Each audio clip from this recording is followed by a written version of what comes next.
Welcome to the Bogart Effect, a wealthy wisdom podcast. The following Bogart Effect podcast is intended for general information purposes only. The information discussed is no substitute for personalized investment advice from Bogart or another investment professional. Please see important disclosure information at the end of the presentation.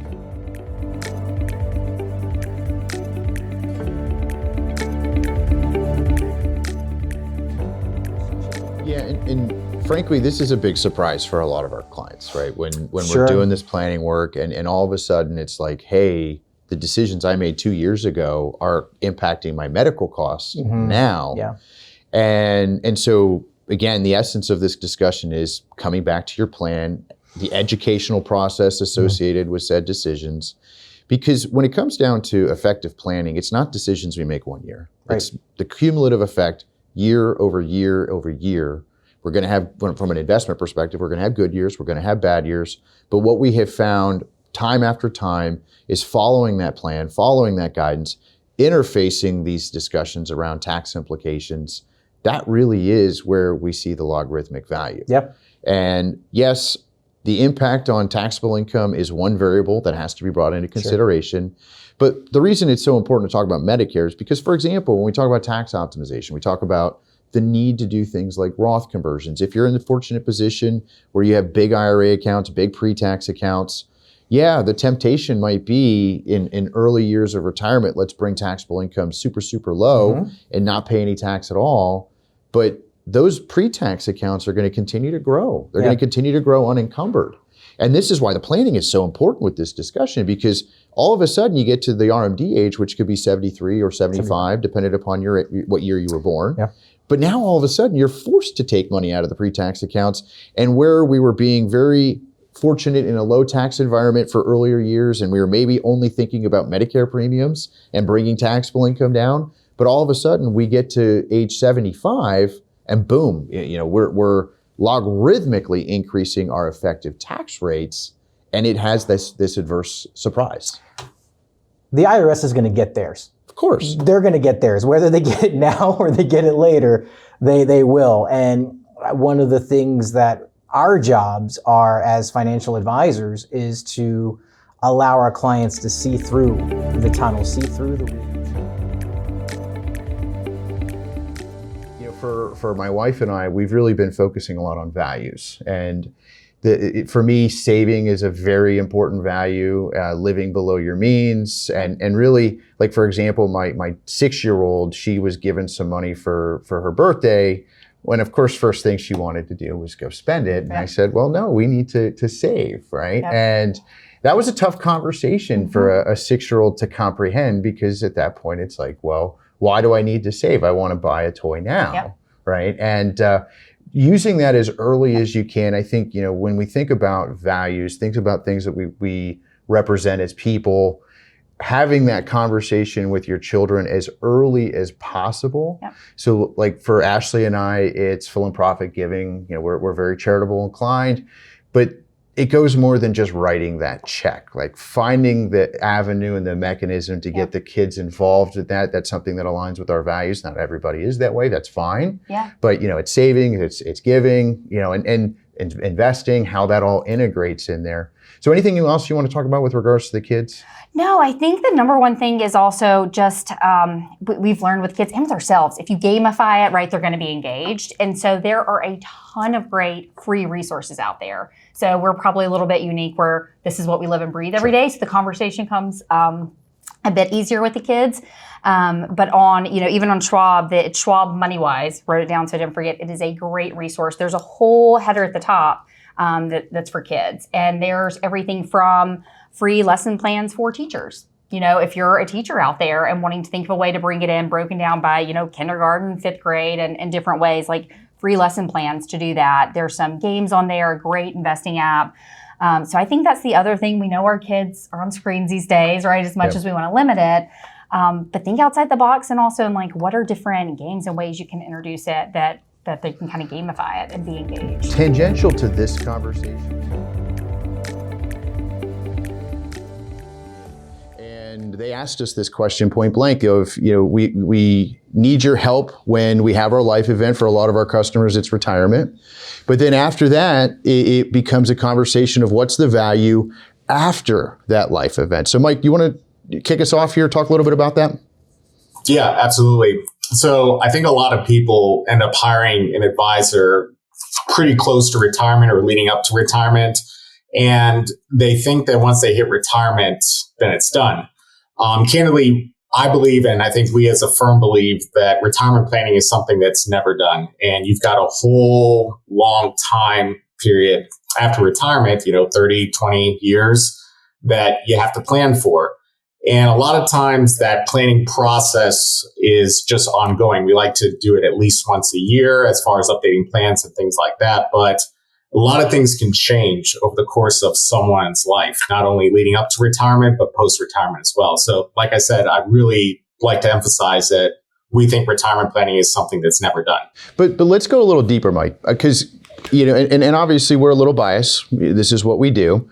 But when we talk about retirement planning, it's not just cash flow analysis, right? I mean, for a lot of our clients, we're going a lot deeper than just, do you have enough money?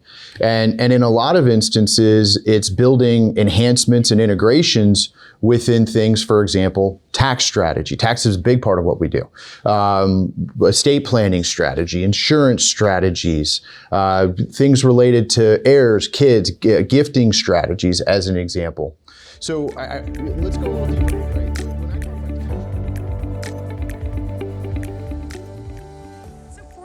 There are quite a number of things that an employee should do.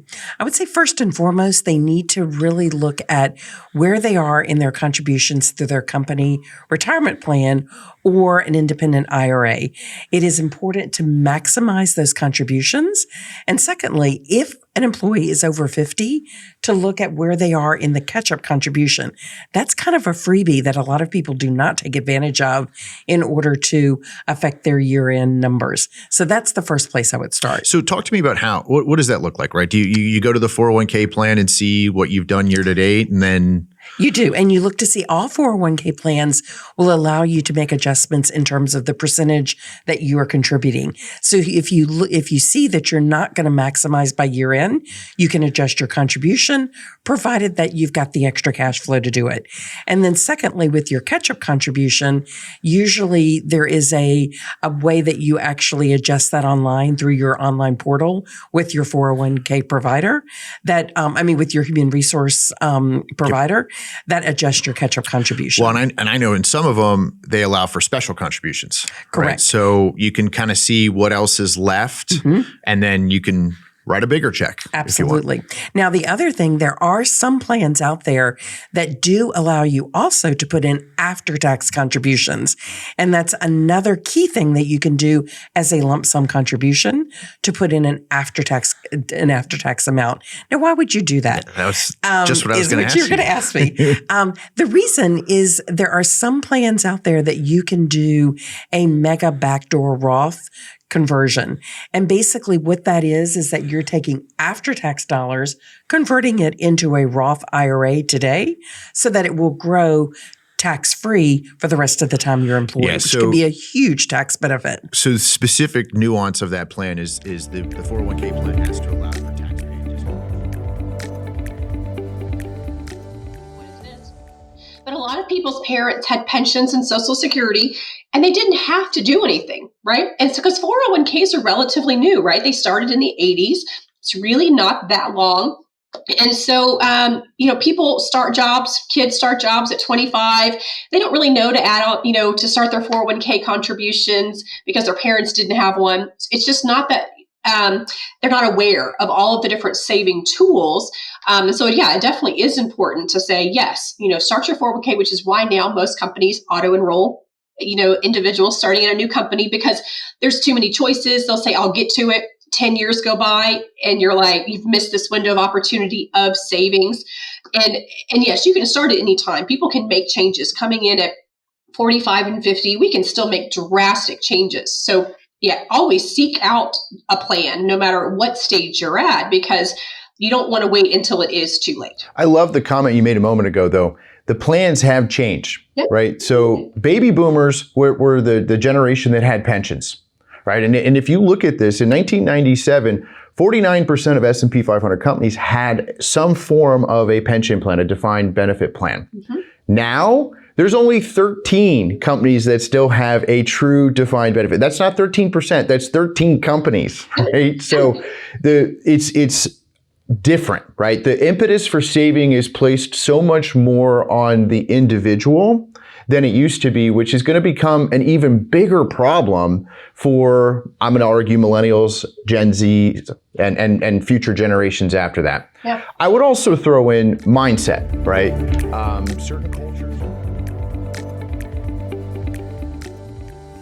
And so when we make that, and coming back to the plan and why the plan is so important, when we build that out, it's done with the specific and direct intent of facilitating as emotion-free as possible that transition. Like, I'm adamant, as soon as someone retires, I want to get that paycheck replicated into the account. You just helped my mom on this, right? And it's like the cobbler without shoes, right? I love my mom, but it's like, shout out, Mom. Yeah, thanks, Mom. But it's like, hey, Mom, you retired. Congratulations. We need to get this paycheck going. Yeah. And it's one thing where I find the emotion-driven off the life event can be, for some people, an absolute catalyst for destruction. In the sense of they get so fearful that it makes them do things that are not necessarily in their financial best interest. I've seen people be retired and go back to work because they are so fearful of making that switch from accumulator to a deaccumulator. And it's fascinating to watch because, and I think that that's where part of our job becomes so unique, is that we're sort of like the gatekeepers to this door of retirement and showing them the way. And one of the interesting parts is being able to allow someone to feel self-empowered enough to know that this is the right decision and I can make this happen because, I got Bogart Wealth and my team making sure that this is all happening.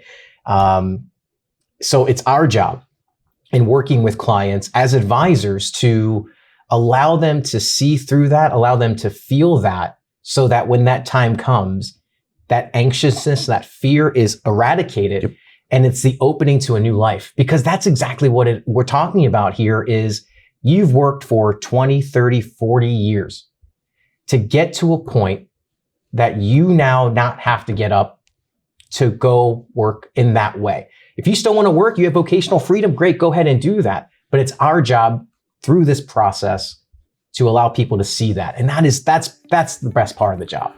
I completely agree. Now, one of the things you said I want to dive into a little bit. This is such a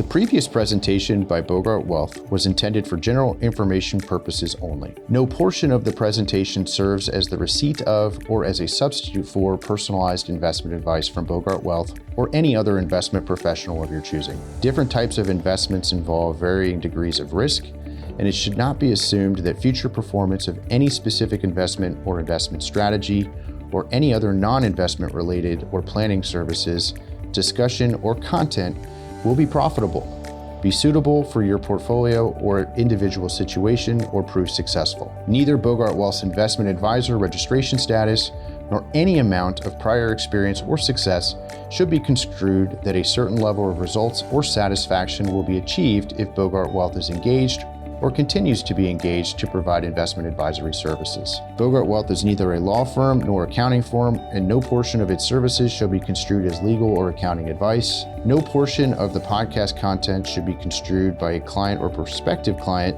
as a guarantee that he or she will experience a certain level of results if Bogart Wealth is engaged or continues to be engaged to provide investment advisory services. Copies of Bogart Wealth's current written disclosure brochure and Form CRS discussing our advisory services and fees are available upon request or at www.bogartwealth.com.